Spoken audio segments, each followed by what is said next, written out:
দেখছেন news time. আপনাদের সঙ্গে আমি পম্পে শুরু করছি প্রাইম টাইম। সাংবাদিক বৈঠকে বিরোধী দলনেতা শুভেন্দু অধিকারী।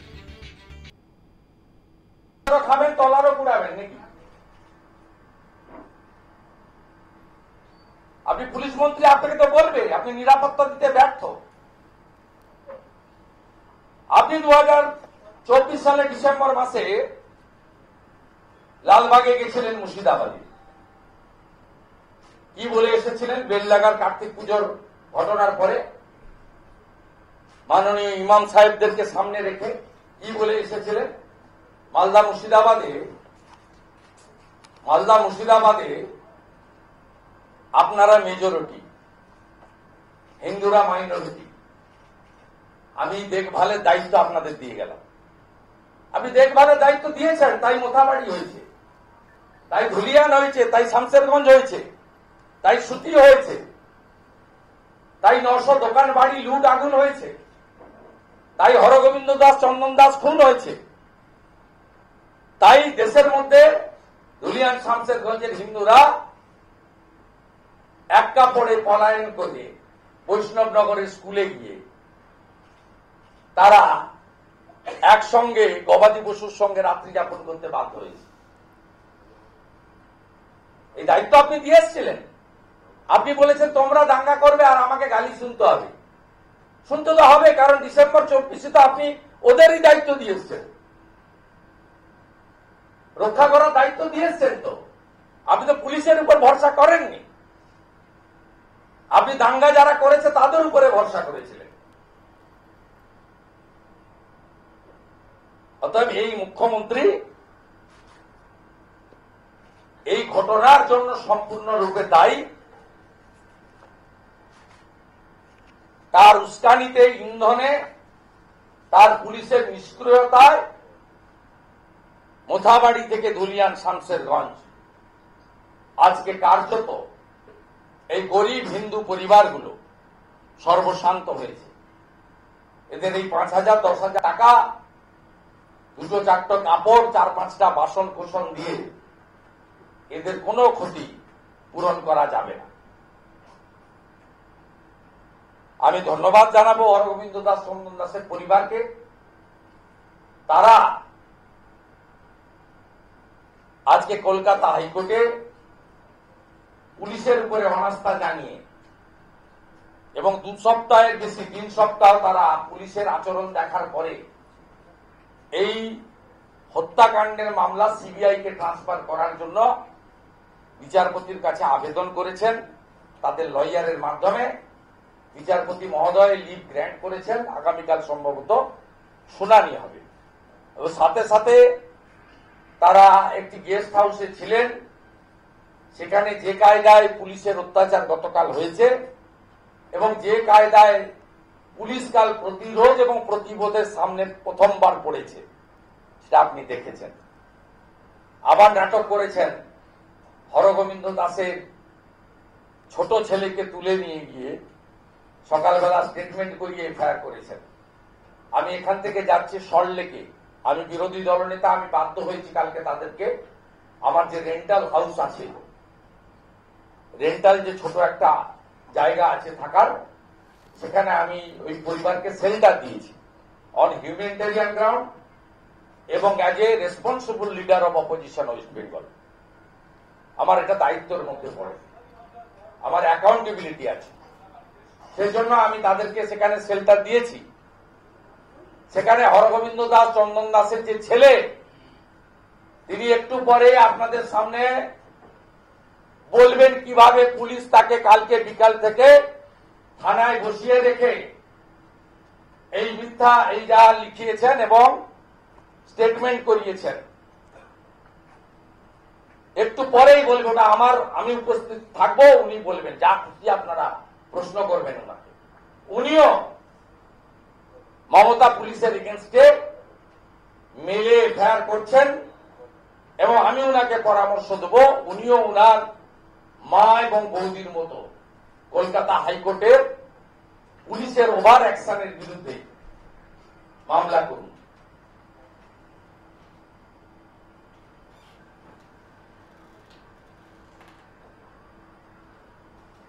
কমপ্লিট।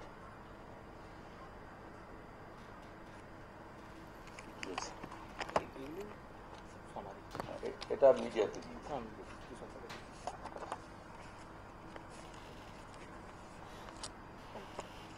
হয়ে গেছে। এই রিলেটেড কোন প্রশ্ন থাকে কি?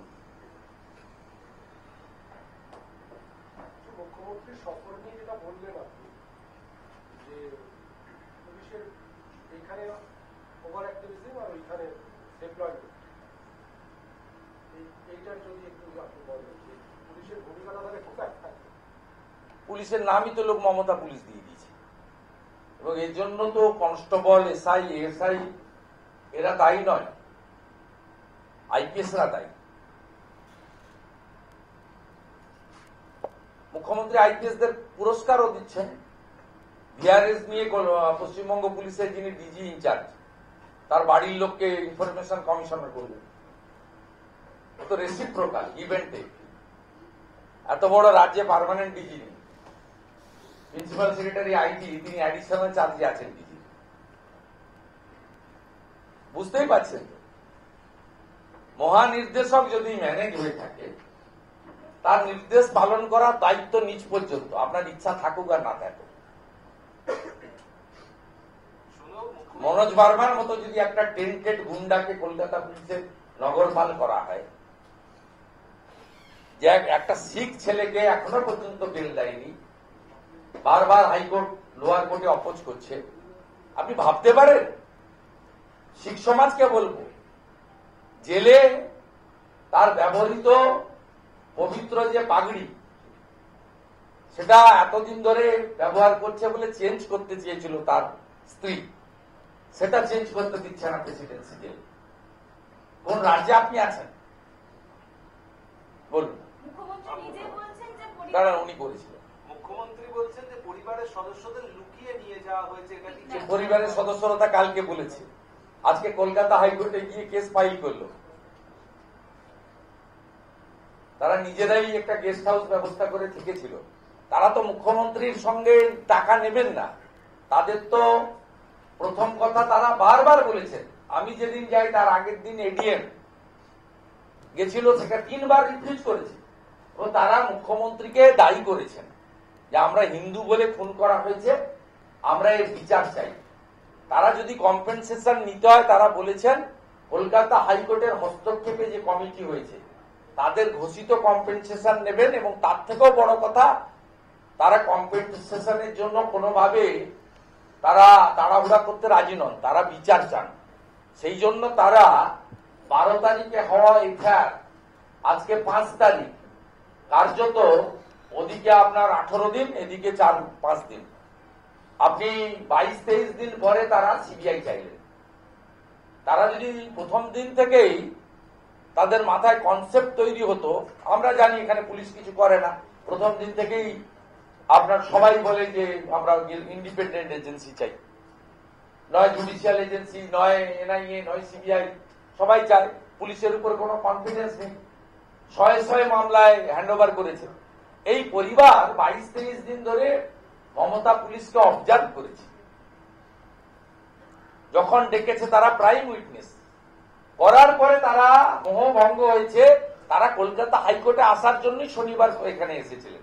রবিবার তাদের লয়ারের চেম্বারে কনফারেন্স, সোমবার কেস ফাইল করা, এবং কালকে যেহেতু শুনানি আছে, হয়তো তারা শুনানিতেও থাকবেন, সেটাই তাদের প্ল্যান।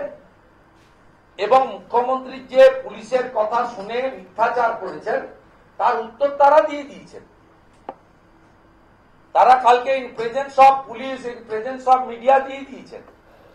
এবং তাদেরকে আমি কালকের পরে সেফ কাস্টডি দিয়েছি, সেফ প্লেস দিয়েছি, সেফ হাউস, আমার রেন্টাল ঠিকানা, সেটা অন হিউম্যানিটেরিয়ান গ্রাউন্ড।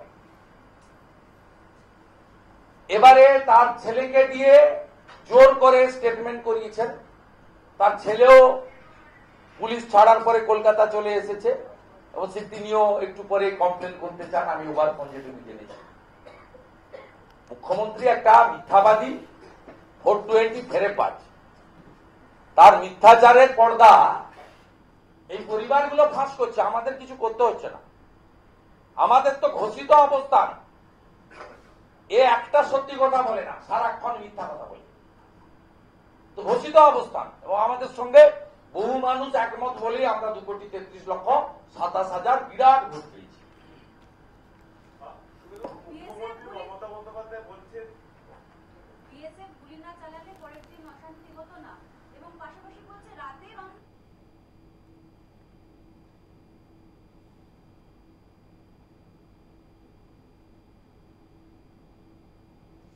তিন দিনের মুর্শিদাবাদ সফরে গিয়েছেন মুখ্যমন্ত্রী মমতা বন্দ্যোপাধ্যায়। বিজেপিকে নিশানা করেছেন মমতা বন্দ্যোপাধ্যায়। বহিরাগতদেরকে দিয়েই এই ঘটনা ঘটানো হয়েছে, বিজেপিকে নিশানা করে বলেছেন মুখ্যমন্ত্রী মমতা বন্দ্যোপাধ্যায়।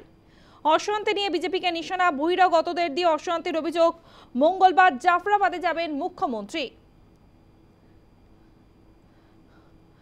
তিন দিনের মুর্শিদাবাদ সফরে মুখ্যমন্ত্রী মমতা বন্দ্যোপাধ্যায়। অশান্তি নিয়ে বিজেপিকে নিশানা, বহিরাগতদের দিয়ে অশান্তির অভিযোগ। মঙ্গলবার জাফরাবাদ যাবেন মুখ্যমন্ত্রী মমতা বন্দ্যোপাধ্যায়।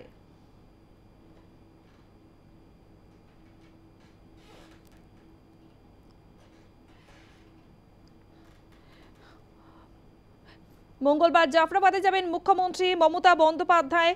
জাফরাবাদে অশান্তিতে নিহত হয়েছেন বাবা হরগোবিন্দ দাস এবং তার পুত্র চন্দন দাস।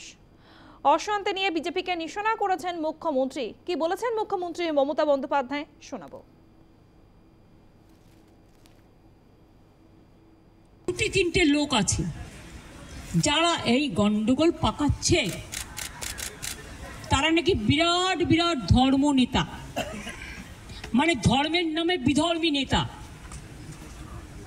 অনেক বড় বড় কথা বলেন, আর আর্থিক উৎস আমার মনে হয় বিজেপির নেতাদের জিজ্ঞেস করবেন, তারাই বলে দেবেন। আমি নিজে হিন্দু নই, আমি নিজেও তো হিন্দু পরিবারের মেম্বার, তো আমি কেন হিন্দু মুসলমান করব? আমি চাই না কোনো সম্প্রদায়ের লোক বাংলায় কোনোভাবে আক্রান্ত হোক। চক্রান্ত করে এত ভয় কিসে? তোমরা তো ঘুরে গেছো, ঘটনা ঘটার পরের দিনই মানবাধিকার কমিশন চলে এলো, কই মণিপুরে তো যায়নি। যে একেবারে প্ল্যান করে এই ঘটনা ঘটানো হয়েছে, এই ঘটনায় পরিচিত হয়েছেন এবং একটা কমিউনিটি আর একটা কমিউনিটির উপর ঝাঁপিয়েছেন, তাদের আমি বলবো এসব কিন্তু বাংলা সহ্য করবেন না।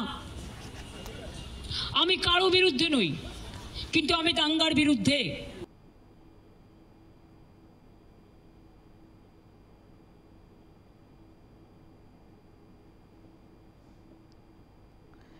তিন দিনের মুর্শিদাবাদ সফরে গিয়েছেন মুখ্যমন্ত্রী মমতা বন্দ্যোপাধ্যায়। অশান্তি নিয়ে বিজেপিকে নিশানা করেছেন তিনি। বহিরাগতদের দিয়ে অশান্তির অভিযোগ। মঙ্গলবার অর্থাৎ আগামীকাল জাফরাবাদে যাবেন মুখ্যমন্ত্রী। মুর্শিদাবাদে অশান্তির ঘটনাতেই নিহত হয়েছেন ধুলিয়ানের হরগোবিন্দ দাস এবং তার পুত্র চন্দন দাস। আগামীকাল জাফরাবাদে যাচ্ছেন মুখ্যমন্ত্রী মমতা বন্দ্যোপাধ্যায়।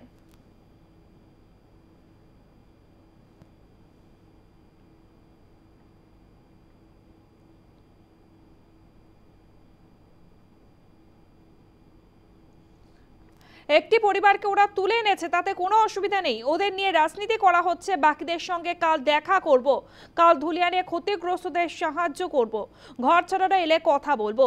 একটি পরিবারকে ওরা তুলে এনেছে, তাতে কোনো অসুবিধা নেই। ওদের নিয়ে রাজনীতি করা হচ্ছে, বললেন মুখ্যমন্ত্রী মমতা বন্দ্যোপাধ্যায়।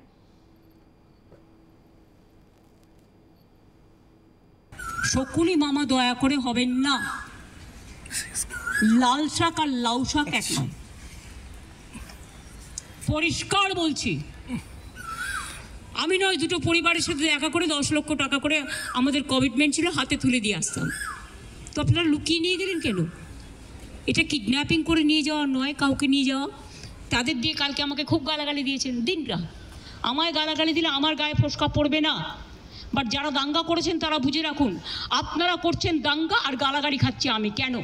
আমি কি আপনাদের কাউকে বলেছি কেউ কারো বিরুদ্ধে দাঙ্গা করুন? আর বিএসএফই বা কেন গুলি চালিয়েছিল? বিএসএফ যদি গুলি না চালাতো পরের দিনের ঘটনা ঘটতো না, এটা আমার দৃঢ় বিশ্বাস।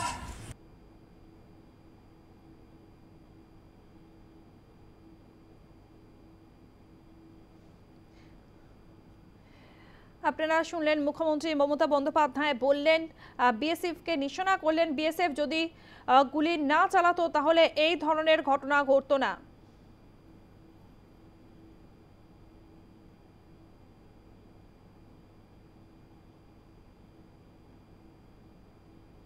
প্রাইম টাইমে এখন সময় একটা বিরতি, ফিরে আসছে বিরতির পর, সঙ্গে থাকুন। দীঘা জগন্নাথ ধাম নিয়ে হিংসে কেন, প্রশ্ন তুললেন মুখ্যমন্ত্রী মমতা বন্দ্যোপাধ্যায়। মুখ্যমন্ত্রী আরো বলেন, দ্বৈতপতি নিজে নিমকাঠ এনেছেন, সেই নিমকাঠেই দীঘায় বিগ্রহ তৈরি। বাংলায় কথা বললে উড়িষ্যায় মারা হচ্ছে, পরিযায়ী শ্রমিকদের উপর অত্যাচার হচ্ছে, দুজনকে অপহরণ করেছে বিজেপি। বিএসএফ কেন গুলি চালালো, জগন্নাথ ধাম করায় খুব গায়ে লেগেছে। দীঘা জগন্নাথ ধাম নিয়ে হিংসে কেন, প্রশ্ন তুললেন মুখ্যমন্ত্রী মমতা বন্দ্যোপাধ্যায়। কি বলেছেন মুখ্যমন্ত্রী মমতা বন্দ্যোপাধ্যায়, শোনাবো। মমতা ব্যানার্জি মাকারি বাড়ি স্কাই ওয়াক করলে তখন কোয়েশ্চেন হয় না? মমতা ব্যানার্জি দক্ষিণেশ্বর মন্দিরে স্কাই ওয়াক করলে তখন কোয়েশ্চেন হয় না? জগন্নাথ ধামটা খুব গায়ে লেগেছে না? বলা হচ্ছে আমি নাকি নিম গাছও চুরি করেছি। আরে আমার বাড়িতেই তো 4টে নিম গাছ আছে, কটা দরকার জিজ্ঞেস করুন। আমাদের চুরি করতে হয় না। চুরি বিদ্যা ভয়ঙ্করী যদি যে পরে ধরা। যারা চোর, মাদার অফ থিপস আর সাউথস মোস্ট। চোরের মায়ের বড় গলা, চোরকি মায়ের জোরসে বলে। তুমি যদি হিন্দু ধর্মের সমর্থক হও, তাহলে তুমি জগন্নাথ ধাম নিয়েও, মমতা ব্যানার্জি নিমকাঠ চুরি করে জগন্নাথ ধাম করেছে, মমতা ব্যানার্জির এই অবস্থা হয়নি। এত গায়ে লাগছে কেন? আমরা তো সবাই পুরীতে যাই, কই আমরা তো এই কোয়েশ্চেন করি না?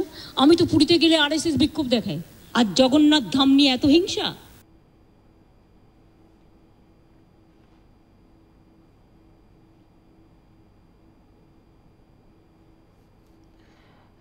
আপনারা শুনলেন মুখ্যমন্ত্রী মমতা বন্দ্যোপাধ্যায়। তিনি প্রশ্ন তুললেন, দীঘা জগন্নাথ ধাম নিয়ে হিংসে কেন, দ্বৈতপতি নিজে নিমকাঠ এনেছেন, সেই নিমকাঠেই দীঘায় বিগ্রহ তৈরি। বাংলায় কথা বললে উড়িষ্যায় মারা হচ্ছে, পরিযায়ী শ্রমিকদের উপর অত্যাচার হচ্ছে, দুজনকে অপহরণ করেছে বিজেপি। বিএসএফ কেন গুলি চালালো, জগন্নাথ ধাম করায় খুব গায়ে লেগেছে।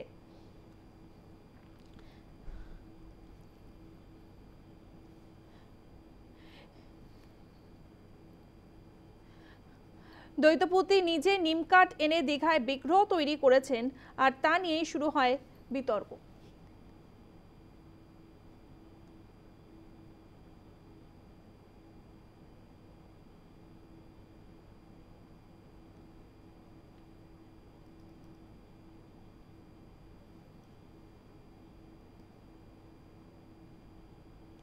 রুফটপ রেস্তোরাঁ ভাঙায় স্থগিতাদেশ, কলকাতা হাইকোর্টের নির্দেশে অন্তর্বর্তী স্থগিতাদেশ দেওয়া হয়েছে। কলকাতা পুরসভা যে নির্দেশ দিয়েছে রুফটপ রেস্তোরাঁ ভেঙে ফেলতে হবে, সেই নির্দেশেই এবারে অন্তর্বর্তী স্থগিতাদেশ দিল কলকাতা হাইকোর্ট। মামলার পরবর্তী শুনানি বৃহস্পতিবার, নেওয়া যাবে না কোনো কড়া পদক্ষেপ। আমাদের সঙ্গে ফোন লাইনে রয়েছে আমাদের প্রতিনিধি মৌমিতা মিত্র। মৌমিতা, কলকাতা হাইকোর্টের কি পর্যবেক্ষণ?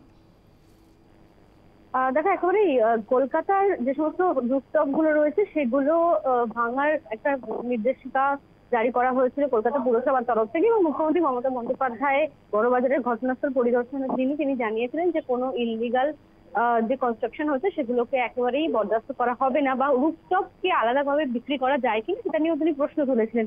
ইতিমধ্যে যারা হোটেল ওনার্স রয়েছেন তাদের তরফ থেকে ইতিমধ্যে একটি মামলা দায়ের করা হয় হোটেল মালিকদের অ্যাসোসিয়েশনের তরফ থেকে, এবং বিচারপতি গৌরাঙ্গ কান্তের সিঙ্গেল বেঞ্চে আজকে এই মামলার শুনানি ছিল। সেখানে বিচারপতি বেশ কিছু প্রশ্ন তুলেছেন। একদিকে বলা হচ্ছে যে তিনি প্রশ্ন করেন যে ফায়ার লাইসেন্স ছাড়া অন্যান্য যে সমস্ত বৈধ কাগজপত্রের প্রয়োজন হয় সেই সমস্ত কাগজপত্র রয়েছে কিনা, এবং যেটা মামলাকারীদের আইনজীবীর তরফ থেকে বক্তব্য যে এতে ব্যবসার ক্ষতি হচ্ছে, ব্যবসায়িক জায়গা থেকে তাদেরকে ক্ষতির সম্মুখীন হতে হচ্ছে, এবং অন্ততপক্ষে 15 দিন বা 20 দিনের প্রাথমিক একটা তাদেরকে আগে থেকে জানিয়ে এই ধরনের ভাঙার কাজ করলে তাদের পক্ষে সুবিধে হতো বিষয়টিকে অন্যত্র সরিয়ে নিয়ে যাওয়ার ক্ষেত্রে। এবং সরাসরি যে ভাঙার আমরা দেখতে পাচ্ছি কলকাতা পুরসভার তরফ থেকে ইতিমধ্যে বেশ কয়েকটি রুফটপকে ভেঙে ফেলা হয়েছে। 401-এর যে নোটিশ দেওয়া হয়েছে সেটা কতটা বৈধ বা অবৈধ সেটা নিয়ে ইতিমধ্যে প্রশ্ন উঠতে শুরু করেছে, এবং সমস্ত বক্তব্য শোনার পরে বিচারপতি যেটা পর্যবেক্ষণ যে আগামী বৃহস্পতিবার মামলার পরবর্তী শুনানি রয়েছে, সেক্ষেত্রে তার আগে পর্যন্ত কোন রকম কোনো কড়া পদক্ষেপ নিতে পারবে না কলকাতা পুরসভা। কলকাতা হাইকোর্টের বিচারপতি গৌরাঙ্গ কান্তের বেঞ্চের এমনটাই সিদ্ধান্ত, এবং হোটেলিয়ার্স অ্যাসোসিয়েশনের তরফ থেকে যে মামলা করা হয়েছিল সেই মামলার শুনানিতেই আজকে কিন্তু আপাতত বৃহস্পতিবার পর্যন্ত অর্থাৎ পরবর্তী শুনানির দিন পর্যন্ত একটা আপৎকালীন স্থগিতাদেশ দেওয়া হয়েছে, এবং আগামী বৃহস্পতিবার পরবর্তী শুনানি, সেক্ষেত্রে দাঁড়িয়ে সেখানে সমস্ত পক্ষের বক্তব্য শোনার পরে সিদ্ধান্ত নেওয়া হবে যে রুফটপগুলোর ক্ষেত্রে কি কি পদক্ষেপ নেওয়া হবে। ধন্যবাদ মৌমিতা।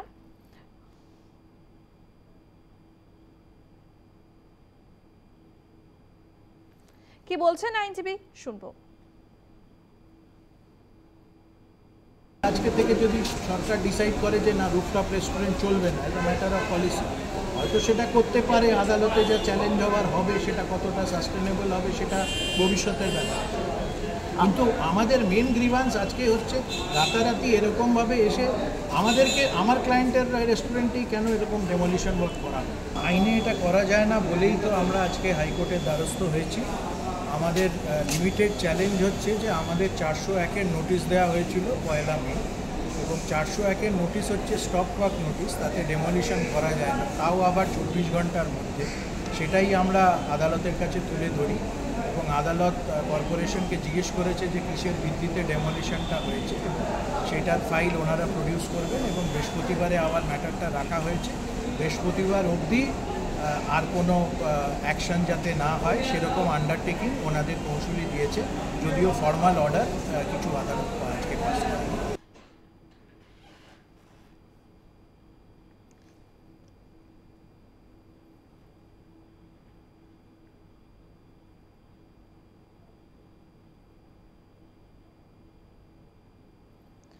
এখন সময় একটা বিরতি, ফিরে আসছি বিরতির পর, সঙ্গে থাকুন। পুঞ্চে ভারতীয় সেনার বড় সড় সাফল্য, পুঞ্চের জঙ্গি ঘাঁটি ভেঙে গুড়িয়ে দিয়েছে ভারতীয় সেনা। পুঞ্চে জঙ্গি ঘাঁটি ভেঙে গুড়িয়ে দিয়েছে ভারতীয় সেনা। বড় সড় সাফল্য পেল ভারতীয় সেনা। লুকিয়ে থাকা জঙ্গি ঘাঁটি ধ্বংস করল সেনা। সেখান থেকেই উদ্ধার হয়েছে আইডি, বিস্ফোরক, জামা কাপড়, জানালো পুঞ্চ জেলা পুলিশ। সেনা পুলিশ ও এসওজির তল্লাশি। পুঞ্চে ভারতীয় সেনার বড় সড় সাফল্য, জঙ্গি ঘাঁটি ভেঙে উড়িয়ে দিয়েছে ভারতীয় সেনা। লুকিয়ে থাকা জঙ্গি ঘাঁটি ধ্বংস করল সেনা। উদ্ধার আইডি, জামা কাপড় এবং বিস্ফোরক, জানালো পুঞ্চ জেলা পুলিশ। সেনা পুলিশ ও এসওজির তল্লাশি।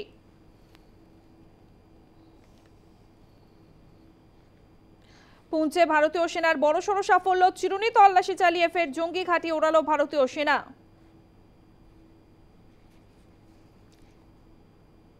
বিএসএফ এর প্রাক্তন ডিজি এসকে মিত্র কি বলেছেন এ প্রসঙ্গে, শুনবো। এতদিন ওয়েট করার কোনো কারণ ছিল না। কারণটা হচ্ছে যে যে ভাষা বোঝে তাকে সেই ভাষায় কথা বললে বোধহয় বলতেও সুবিধা হয়, শুনতেও সুবিধা হয়। So they should have been punish much earlier. আর এটা এই যে পুঞ্চে যেখান থেকে করেছে, শুধু একবার নয়, ওরা আবার চেষ্টা করবে, বারবার চেষ্টা করবে, এবং আমাদের প্রস্তুত থাকতে হবে যে প্রত্যেকবার যখনই বেয়াদবি করার চেষ্টা করবে, এরকম দরকার পড়লে জঙ্গি ঘাঁটি নয়, ওদের যে পোস্ট আছে তার উপরে এখন শেলিং করা উচিত, যাতে পোস্ট ভেঙে ইয়ে হয়ে যায়।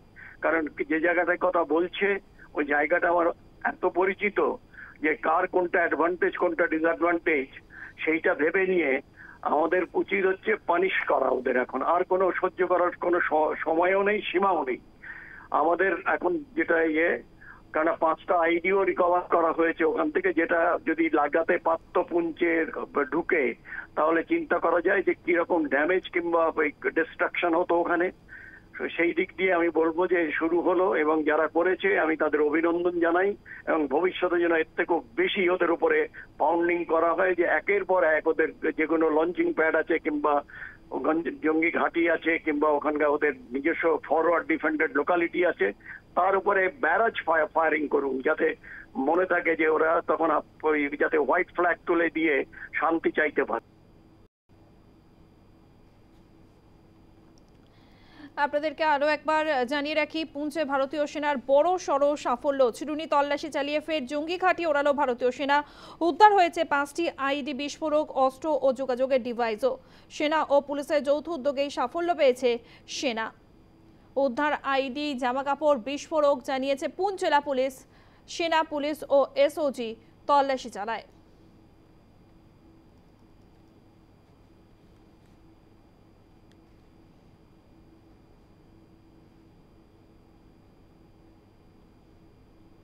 পাকিস্তানের উপরে আরো চাপ বাড়ালো ভারত। ভারতের উপরে যাদের খারাপ নজর রয়েছে তাদের উপযুক্ত জবাবের দায়িত্ব আমার বলেছেন প্রতিরক্ষা মন্ত্রী রাজনাথ সিং। মোদীর নেতৃত্বে সবাই যা চান অবশ্যই পাবে। যাদের ভারতের দিকে খরব নজর তাদের উপযুক্ত জবাবের দায়িত্ব আমার।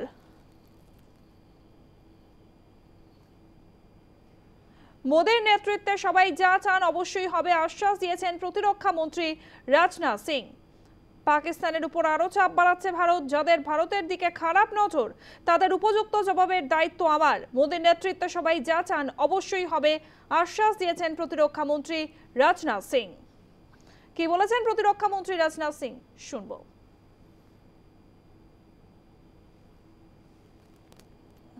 के रूप में मेरा दायित्व है कि मैं अपने सैनिकों के साथ मिलकर देश की सीमाओं की सुरक्षा सुनिश्चित करूं और मेरा यह दायित्व है कि अपनी सेना के साथ मिलकर देश के ऊपर आंख उठाने वालों को मुंहतोड़ जवाब दूं।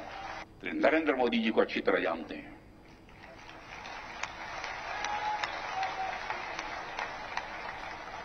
उनकी कार्यशैली से भी अच्छी तरह परिचित हैं, उनकी दृढ़ता से भी अच्छी तरह परिचित है।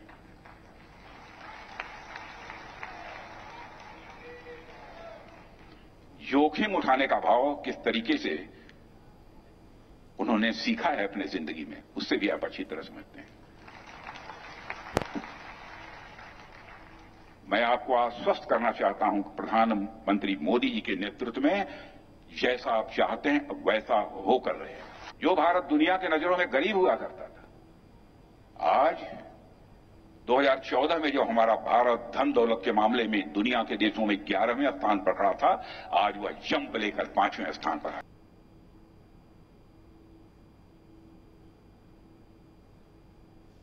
পাকিস্তানের উপর আরো চাপ। যাদের ভারতের দিকে খারাপ নজর তাদের উপযুক্ত জবাবের দায়িত্ব আমার। মোদীর নেতৃত্বে সবাই যা চান অবশ্যই হবে আশ্বাস প্রতিরক্ষা মন্ত্রী রাজনাথ সিং এর।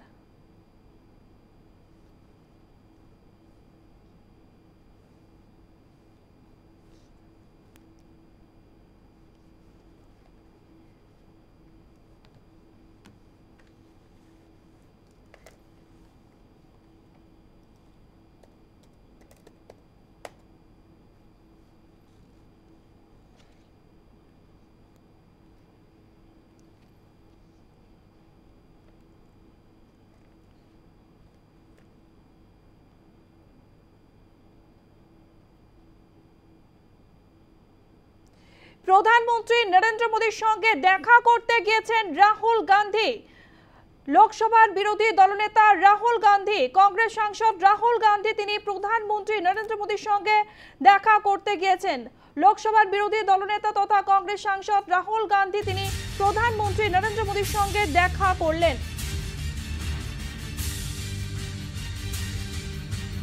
প্রধানমন্ত্রীর কাছে লোকসভার বিরোধী দলনেতা রাহুল গান্ধী প্রধানমন্ত্রীর দপ্তরে গিয়ে সাক্ষাৎ করেন তিনি।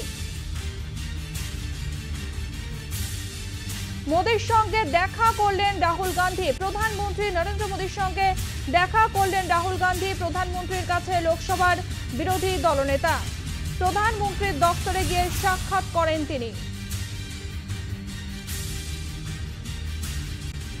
প্রধানমন্ত্রী নরেন্দ্র মোদীর সঙ্গে দেখা করলেন রাহুল গান্ধী। আমরা যখন জানি পেহেলগাঁও ইস্যুতে দফায় দফায় বৈঠক চলছে, এবার প্রধানমন্ত্রী নরেন্দ্র মোদীর সঙ্গে সাক্ষাৎ করলেন রাহুল গান্ধী। প্রধানমন্ত্রীর দপ্তরে গিয়ে দেখা করলেন লোকসভার বিরোধী দলনেতা। মোদীর সঙ্গে দেখা করলেন রাহুল গান্ধী।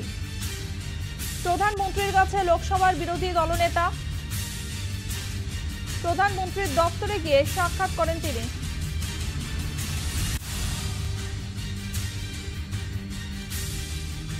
সূত্রের খবর সিবিআই অধিকর্তা নিয়োগ নিয়ে বৈঠক হয়েছে। সূত্রের খবর সিবিআই অধিকর্তা নিয়োগ নিয়ে বৈঠক হয়েছে। প্রধানমন্ত্রীর সঙ্গে লোকসভার বিরোধী দলনেতার বৈঠক। সিবিআই অধিকর্তা নিয়োগ নিয়ে এই বৈঠক হয়েছে সূত্র মারফত এমনটাই জানা যাচ্ছে।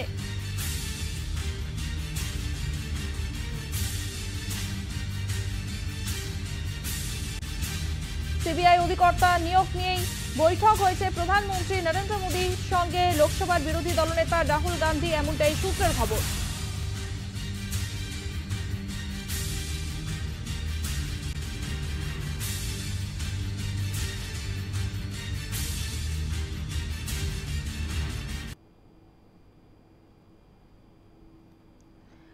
পাকিস্তানের বিরুদ্ধে ওয়াটার স্ট্রাইক করা হয়েছে ভারতের তরফ থেকে। এর আগেই আপনারা জানেন সিন্ধু জলচুক্তি স্থগিত করা হয়েছিল, এবারে চন্দ্রভাগা নদীর জল আটকে দিল ভারত। আরও একটি গুরুত্বপূর্ণ পদক্ষেপ নেওয়া হলো ভারতের তরফ থেকে, চন্দ্রভাগা নদীর জল আটকে দিয়েছে ভারত। জম্মু কাশ্মীরের রামবানে বাকলিহার বাঁধে বন্ধ করা হলো সব গেট। চন্দ্রভাগার জল বন্ধ হলে প্রবল জলকষ্টের সম্ভাবনা পাকিস্তানের শিয়ালকোটে। পাকিস্তানের বিরুদ্ধে ওয়াটার স্ট্রাইক, চন্দ্রভাগা নদীর জল আটকে দিল ভারত। জম্মু কাশ্মীরের রামবানে বাকলিহার বাঁধে বন্ধ করা হলো সব গেট। চন্দ্রভাগার জল বন্ধ হলে প্রবল জলকষ্টের সম্ভাবনা পাকিস্তানের শিয়ালকোটে।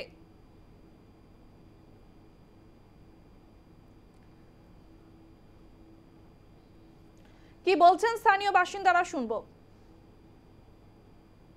कभी कम हुआ ही नहीं है, आज कम हो गया। आज कम किया मोदी साहब ने, ऐसे गुड़ी हुआ है। ये मोदी साहब राजा बंदा है, जो कुछ मर्जी कर सकता है, पाकिस्तान को मिट्टी में मिला देगा। ये पहलगाम में 26 जो बंदे हमारे मरे हैं, हमारे हिंदू बंदे, और पाकिस्तान को बस यही आईना दिखाने के लिए मोदी ने किया। इंडिया ने अभी शुरुआत की है, अभी इंडिया ने सिर्फ शुरुआत की है, अभी तो सिर्फ ये 5% ही शुरुआत हुई है, अभी 95% बाकी है।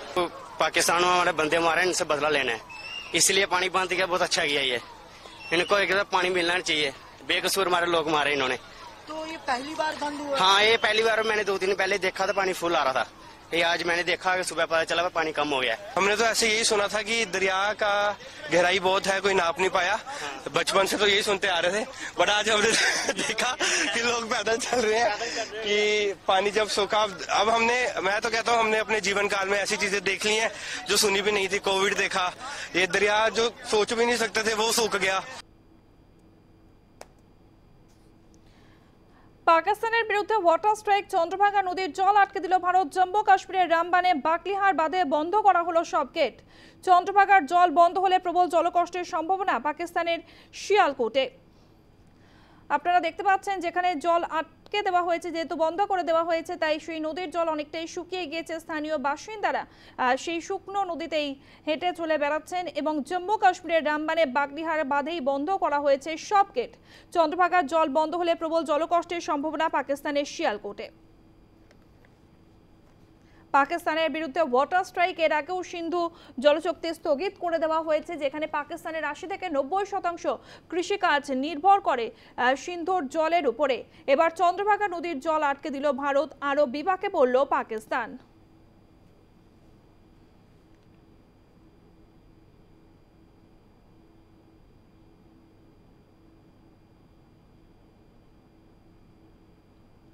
আন্তর্জাতিক চাপ বাড়ল পাকিস্তানের প্রধানমন্ত্রী নরেন্দ্র মোদীর সঙ্গে ফোনে কথা হয়েছে রাশিয়ার প্রেসিডেন্ট ভ্লাদিমির পুতিনের। মোদীর সঙ্গে পুতিনের ফোনে কথা হয়েছে। পহেলগাঁও হামলার কড়া নিন্দা জানিয়েছে রাশিয়া। সন্ত্রাসবাদ মোকাবিলায় পাশে আছে রাশিয়া, অপরাধীদের শাস্তি পেতেই হবে বলেছেন মোদী।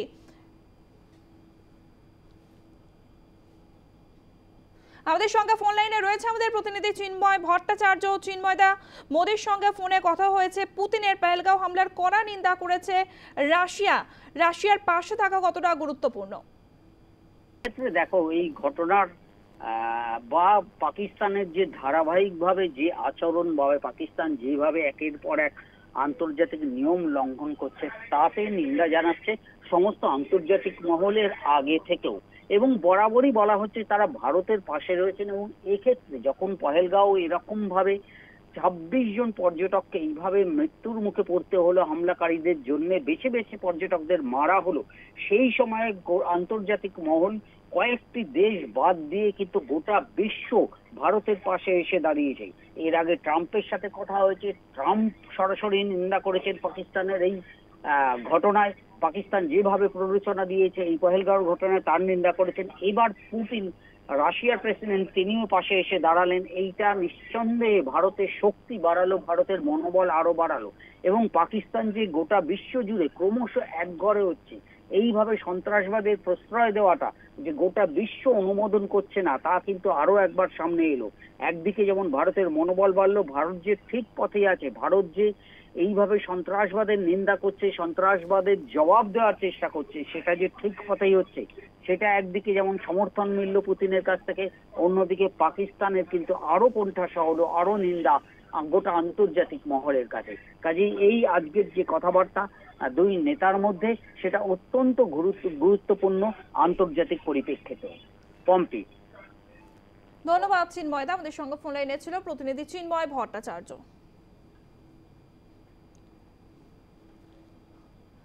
আন্তর্জাতিক চাপ বাড়ল, পাকিস্তানের মোদির সঙ্গে ফোনে কথা হয়েছে রাশিয়ার প্রেসিডেন্ট ভ্লাদিমির পুতিনের। পেহেলগাঁও হামলার কড়া নিন্দা করেছে রাশিয়া।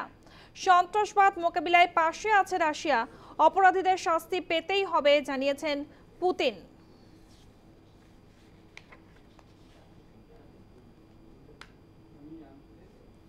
আন্তর্জাতিক চাপ বাড়ছে, পাকিস্তানের প্রধানমন্ত্রী নরেন্দ্র মোদীর সঙ্গে ফোনে কথা হয়েছে রুশ প্রেসিডেন্ট ভ্লাদিমির পুতিনের। পেহেলগাঁও হামলার নিন্দা করেছেন তিনি। সন্ত্রাসবাদ মোকাবিলায় পাশে থাকার বার্তা, অপরাধীদের শাস্তি পেতেই হবে বললেন রুশ প্রেসিডেন্ট।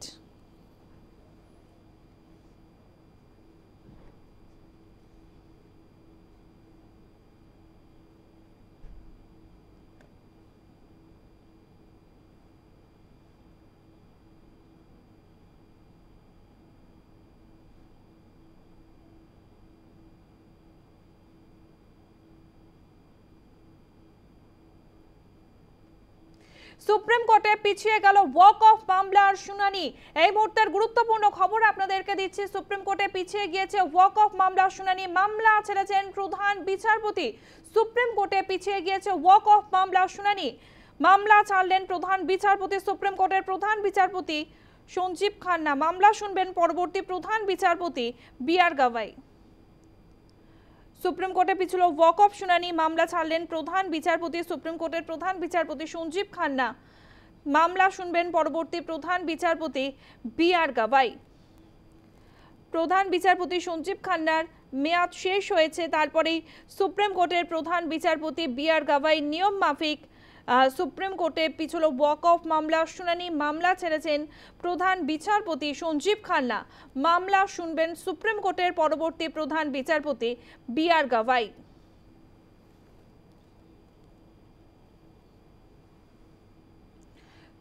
সুপ্রিম কোর্টে পিছিয়ে গেল ওয়াক অফ মামলা শুনানি। মামলা ছাড়লেন সুপ্রিম কোর্টের প্রধান বিচারপতি সঞ্জীব খান্না। মামলা শুনবেন পরবর্তী প্রধান বিচারপতি বি.আর. গাভাই। ইতিমধ্যেই যেমনটা জানাচ্ছিলাম আপনাদেরকে, সুপ্রিম কোর্টের প্রধান বিচারপতি সঞ্জীব খান্নার মেয়াদ পূর্ণ হয়েছে। মেয়াদ শেষ হয়ে যাওয়ার ফলেই সুপ্রিম কোর্টের পরবর্তী প্রধান বিচারপতির দায়িত্বে বি.আর. গাভাই। এবার থেকে সুপ্রিম কোর্টে ওয়াক অফ মামলা শুনানি শুনবেন তিনি। কি বলেছেন আইনজীবী কল্যাণ বন্দ্যোপাধ্যায় শুনব।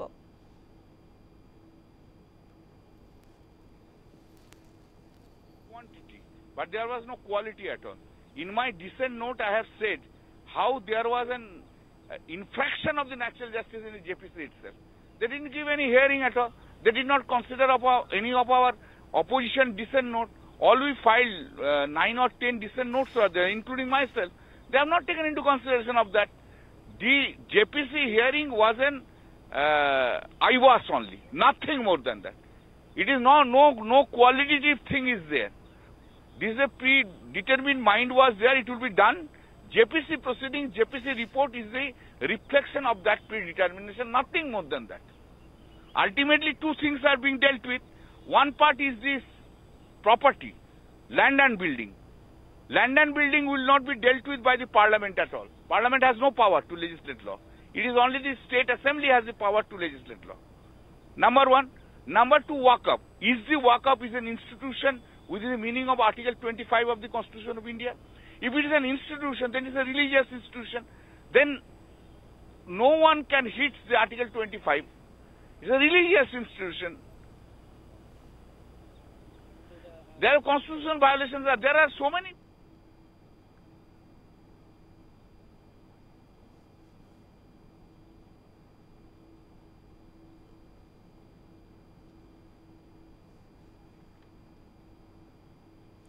প্রাইম টাইমে আজকের মতো এই পর্যন্তই। অন্যান্য সব গুরুত্বপূর্ণ খবরের জন্য দেখতে থাকুন news time, any time, all the time.